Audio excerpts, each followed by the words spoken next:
Hey everyone, welcome to another episode of Wallet Wisdom, a podcast presented by LMCU. I'm your host, Brett, and on today's episode, we sit down with LMCU CEO Julie Leonard to share a little bit about LMCU's past, present, and future. You're not going to want to miss. Thanks for tuning in. Julie, again, it is so great to have you join us on Wallet Wisdom. And I'll tell you, it has just been an incredible year. And obviously, so much has happened around LMCU. And we've had some great topics so far on the podcast. But we're super excited today to talk again with you about kind of that past, present, and future here at LMCU. So welcome to Wallet Wisdom. It's great to be here, Brett. And this is one of my most exciting topics I love to talk about. Absolutely. Well, and I think about, we've celebrated, we're almost to a century, 100 years of business, 9 decades so far. And it really is quite remarkable to think about that legacy that we have here. And, again, how we continue to build on that today in 2025 and keep that momentum going from our founders. So, yeah, I want to dive in a little bit for our listeners to kind of understand where we kind of got started and why we got started. Knowing 1933 was a long time ago, Yeah. but thinking about our history, could you share a little bit about how we got started and where that movement really started from? Yeah, I'd love to. So we started way back in the 1930s when a few teachers right here in Grand Rapids pooled their money together to help lend to each other. And you got to think back in those days, it was Depression era times. And there were 13 teachers that came around. And Lloyd Hutt was the teacher in Grand Rapids that stepped up to create this credit union back in 1933. And it started just really out of his house back in 1933, and it formed as Grand Rapids Teachers Credit Union. And from there, it just continued to grow, and it grew through some of the most challenging times in history, through world wars, through uh, challenging economic times, Yeah. through Y2K, through the Great Recession, Yeah. through the pandemic. So over the years, when you look back of all of the challenges, the really cool thing is this credit union grew from Grand Rapids Teachers Credit Union with just 13 teachers pooling their money together to what it is today. And all along the way has helped so many people, has helped our members, has helped our community. And I really like to think that Lloyd Hutt would be pretty proud of what he started all those years ago. Absolutely. No kidding. I think about how you rally around a cause and just those basic needs, right? Of finding that safety and security in banking, and to really think about how can we meet the community where they're at, and how do we show up in ways that again never had really existed to that point. Yeah. And again, we talk about that credit union movement and that passion behind how that that cooperative banking is really a way to leverage all of us together, to be those owners together. And just to have that foresight back in 1933, I still Mhm. think about that today. It's just pretty amazing. Um, well, and so, like you mentioned, there's so much that's happened from then to now, and as a credit union, how we've evolved through several of these different things, including I think about like technology and how different milestones continue to bring us to the next stage in what we can bring to our members and into our communities. Yeah. I laugh about thinking it was over 50 years ago that we got the first real like full-fledged computing system in the banking setup so that we could make better transactions, and the ATMs that we eventually brought out. And it's just really interesting to me to think about that longevity and how we've arrived to where we are today. So, I don't know how we survived without technology and without right? email and all of those things, but it has been interesting to see that evolve and to allow us to help people with convenience, to be able to Yeah. serve them better, faster, quicker, and to really just leverage technology for good while still keeping the human element in the mix. Can you imagine what it must have been like back then where you had to like bring your check into the branch and you couldn't take a picture? Hey, Brett, now Oh, come on, you're talking about my era, so, oh. be careful there. No, I got to be careful too because I learned in school how to write checks. I don't think they do that anymore. No, they don't teach that anymore. That's so funny. Uh, so, when I think about, when we're talking about the past, which leads us to the present, Yeah. and what we are doing today and how we continue to bring some of the mission and that legacy forward from back then, I guess I think about, are there some elements, some mindsets that are from the early days, if you will, Mhm. to where we are today, and that common thread that has never really wavered, that continuation of just kind of who we are, that DNA, if you will. I love that question. Yeah, I definitely think so. I definitely think it's all about the focus on the member, right? For So sure. everything we do is about our member and improving their lives and continuing to find ways that we can serve our members better. When you think back to how we were formed, there's no it's not a question of why we were formed as a credit union. There's a reason we were formed as a credit union because a credit union is a not for profit cooperative. That's where everybody pools their money together. And at the end of the day, sole focus, the sole purpose is to give back to members, is to return back to members. A cooperative is owned by all its members. And really, Lloyd Hutt had the foresight way back then to say, this is going to be the best thing for people. And the philosophy of credit union, the credit union movement, is people helping people. And truly Yeah. at the root, that's what he was trying to do is, just to solve for teachers to start with, but then how it grew to really just helping not just teachers, but all people across Michigan, all people across Florida, which is so impactful to see the impact that that's making. For sure. And I love that you brought up our friends down in Florida as well, because, Mhm. again, for some listeners, you may not have realized yet that we are a credit union that's based in two states, from Michigan and Florida. And Yeah. so that kind of that coast to coast, if you think about it from like the top to the bottom, right?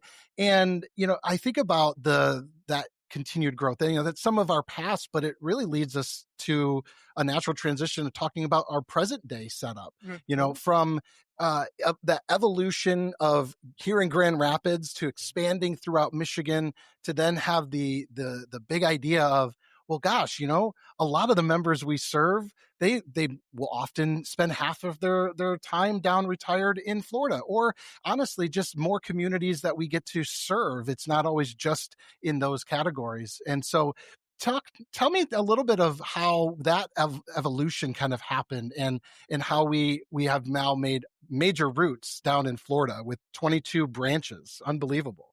Yeah, it is pretty exciting. And I don't think it's any surprise to Michiganders because 75 runs straight from Michigan all the way down to Florida. That's right. And that's where there's a lot of Michiganders down there. And we opened up a branch, our first branch about 10 years ago in Naples. And we found when we opened that there was a lot of brand recognition right off the bat because there are a lot of Michiganders in Naples and they recognized us, and a lot of them were our members already. And so from there, we've really expanded into Florida. We now have 22 branches and we serve up and down the west coast of Florida, so down in Naples all the way up through Tampa Bay. And again, we're following that 75 I-75 where Michiganders travel right down. And what we found is that LMCU is not just for Michiganders, but also Floridians are finding the value and Yeah. they're coming to us and opening up memberships because they find a lot of value in being a part of a credit union. And we are very fortunate as a not for profit cooperative that we can return to members.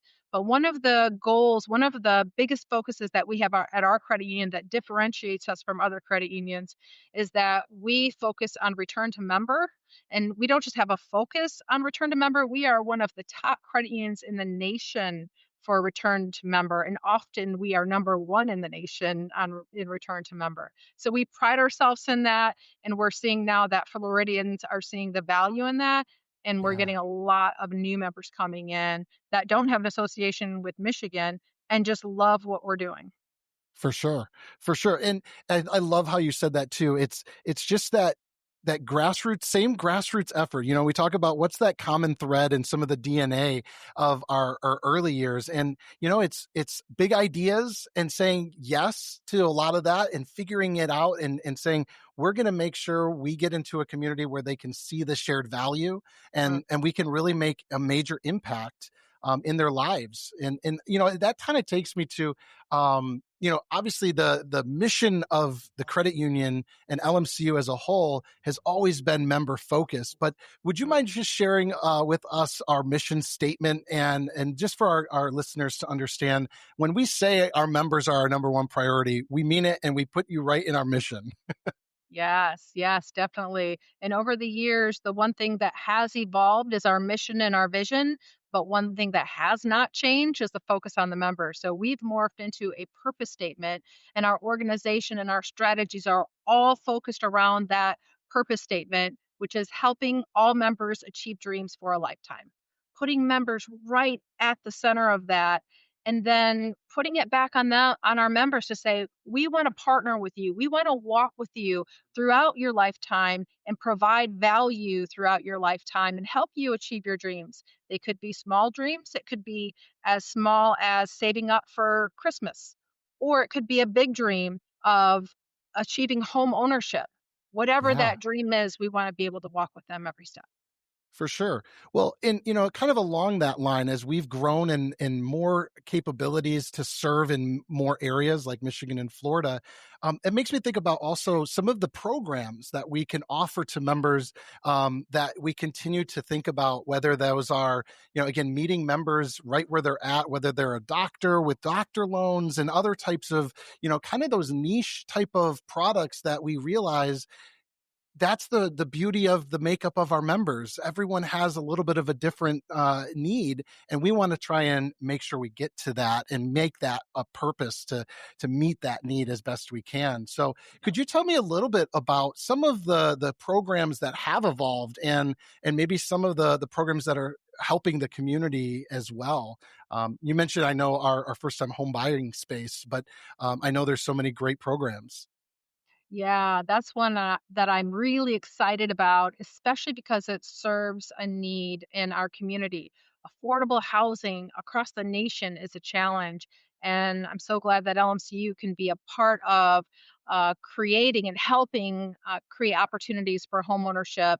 And we've done that. It's been really neat to see how the program has evolved into this pathways to homeownership Yeah. and really helping people at every level, and LMCU does mortgages extremely well. We have got a great reputation, and I love now how we've expanded it and now are offering the pathways to homeownership to first-time homebuyers and doing first-time homebuyer workshops.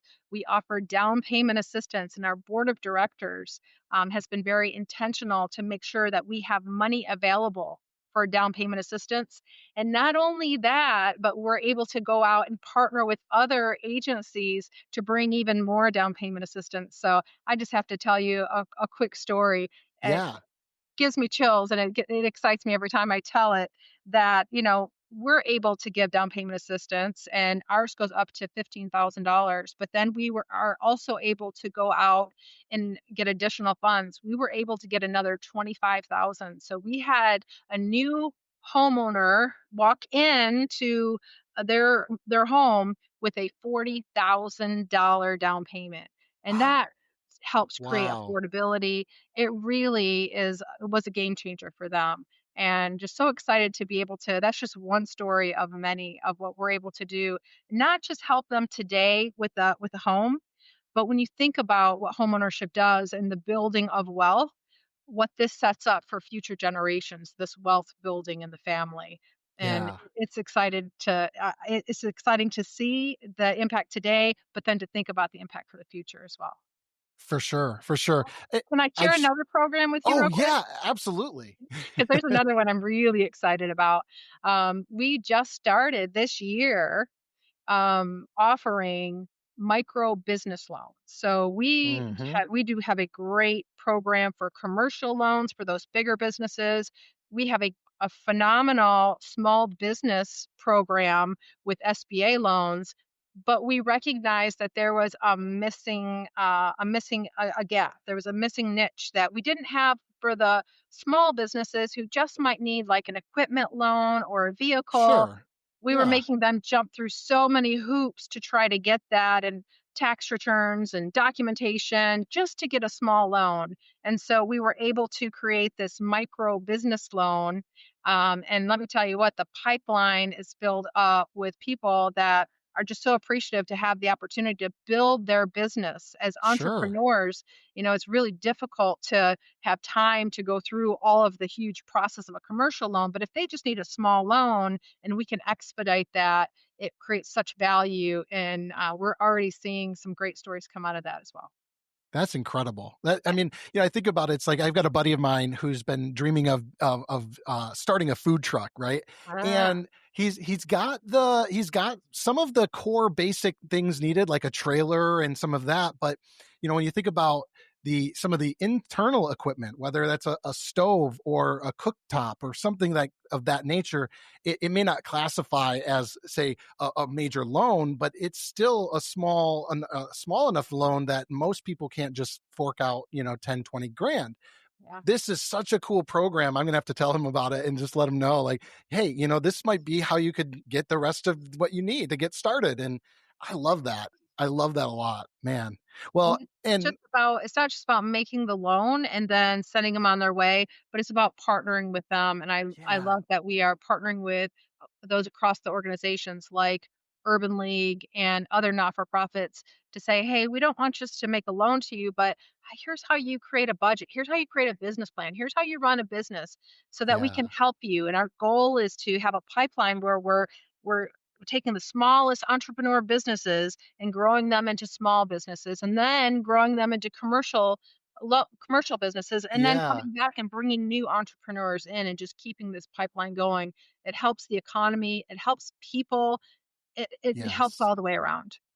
Oh, I love that. And, I've shared on the podcast a few times that, part of my job is to be able to capture some of these incredible stories and these testimonies of our members and, just the privilege of hearing how our members respond to so many of these different things from, again, home loans and our checking, but even the more recent fun projects that we've been doing where we're able to go and crash somebody's closing on their new home and to hear the impact that those people are having by having a resource and a partner, like you said, at LMCU, that is not just there for the transaction, we're there for the relationship, Yes. and I think that's, again, one of those secret sauces. If it's a secret, then I guess it's out of the bag.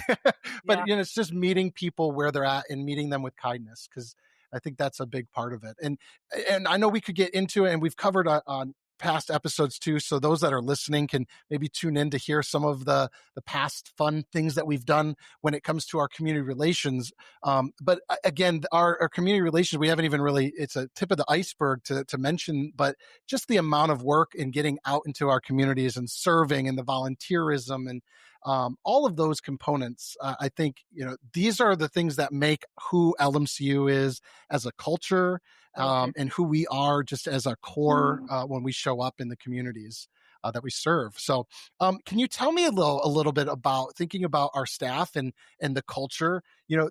Obviously we didn't start where we were with like over 1,000 staff. We probably were only 40 people back then, but now we've evolved into such a larger staff to support more needs. What's kind of in your mind, in just your perspective of seeing that growth and kind of the momentum that's building as we start looking towards the future? Yeah, well, we now have over 1,700 employees, so we've Yeah. got a big group, and that's across Michigan and across Florida. And it's great to see the passion that our team has and the passion they have around our purpose of helping all members achieve dreams for a lifetime. And being able to tell that through the employee stories and to know that every day you come to work, that you're living your purpose. You have a purpose and you're living that purpose and you're making a difference in this world. And sometimes you don't always feel it day to day, and then you hear those stories at the end where we've truly helped our members achieve dreams that they never thought possible. And that gives our team so much pride and joy, and it fuels them for the future. And so we have our eyes set. Our strategic plan has our eyes set on growing our membership. And we want to grow members. Currently, today, we have almost 650,000 members. And we have our eyes set on growing to 1 million members. And Brett, I'll tell you, it's not to grow just for growth's sake to say that we've achieved 1 million members, but it's to grow so that we grow our impact, we grow what we can give back to members. And as a Yeah. financial cooperative, the more that we grow, the more that we can do for members, the more that we can give back to our communities.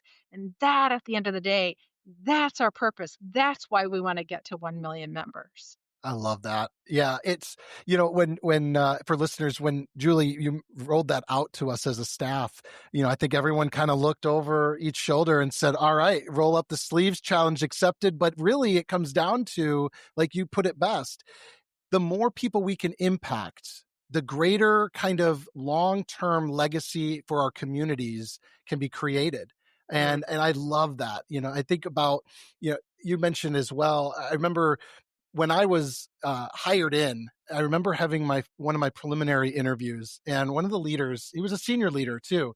And in fact, I've mentioned on the podcast, like, this isn't just kind of like sort of the stuff we talk about and we kind of care about members. Like, I've explained, I've been in meetings where all of our senior executives are talking about number one thing is, how is this going to help our member? And mhm, so mhm, there's just mhm. the kind of the putting the money where the mouth is kind of situation, right? Of Yeah, we really mean it. But I remember him sharing, he said, when I go home, I'd like to think that because of like our max checking and our 4%, that we're able to help people save to be able to have the braces that maybe they couldn't afford for their kid. And, those basic needs of yeah, a vehicle to get me to my job so I can provide for my family. When we can create a way for it to be as inexpensive and as beneficial for our members, everyone's going to thrive in that. So I'm super excited that you gave us that goal, and I think we have every opportunity to hit that. So, right. man. So as you kind of transition us over to the future, and that's kind of how we're aiming for. How do we get there? How can members kind of see into, maybe peel back the layer a little of, what is how's the magic being made behind there, and how do we see ourselves grow in the by the time we get to truly 100 years, in about 8 years away from now. Yeah, yeah, that's a good point. We'll get there before we know it, right? I know, right? So we do have a strategy, a strategic plan. We do have some elements that we have prioritized to say these are our strategic priorities. This is what's going to help us get to where we're at today to 1 million members. And we know that we need to leverage technology and really use it to help serve our members and to help us in our jobs. And so we have a focus to be a leader in technology and digital experience. We have a focus to make our processes more efficient. We want to be able to take the friction out. We want to make our processes seamless, easy, intuitive. And so there's a focus leveraging technology, and really just looking at processes and making them more efficient, and that will also allow us to return more to our members. We want to help our team evolve. We want to make sure that we're investing in our talent, because our Yeah, talent is who serves our members, and our talent are so very important. The one of the most important things in the equation to serving our members, because right. that's at the end of the day, they're making that they're creating the culture. They're making that they're creating that exceptional service. And so we want to make sure we bring our team along and make sure we invest in them. And then as we're leveraging technology, keep the human, keep that's our goal, is to keep the human in the loop, but leverage that technology and let them allow that to do their job easier, faster, quicker, so that we can serve 1 million members. We want to continue to offer a great member experience, whether that be digital experience, whether you come into one of our 73 branch locations, whether you call us on the phone. We want to have that exceptional service. And then we're going to continue to expand into our markets and continue to expand across Michigan and expand in Florida as well. So that's sort of the high level of the strategic plan of how we're going to get to the 1 million members. That's incredible. Oh, I love that. And again, I think as many of those that are listening and watching can understand is like, I mean, technology is moving rapidly and we see that in everyday life. And so for us to continue to leverage those tools as to what they really are and to make, honestly, I think about I don't know too many people. I'm sure there's a few that are out there that love to do their banking, right? But most people want to get back to the things they enjoy doing most, right? And it's probably not the budgeting of everything. So for us to be able to create tools and resources to help our members get back to the things they love doing most, to me, that is such a perfect kind of crossroads between how technology can be leveraged and, this perfect storm, not really a storm, but this perfect kind of meeting of need versus technology and how we can really reach into that and meet our members where they're at in that.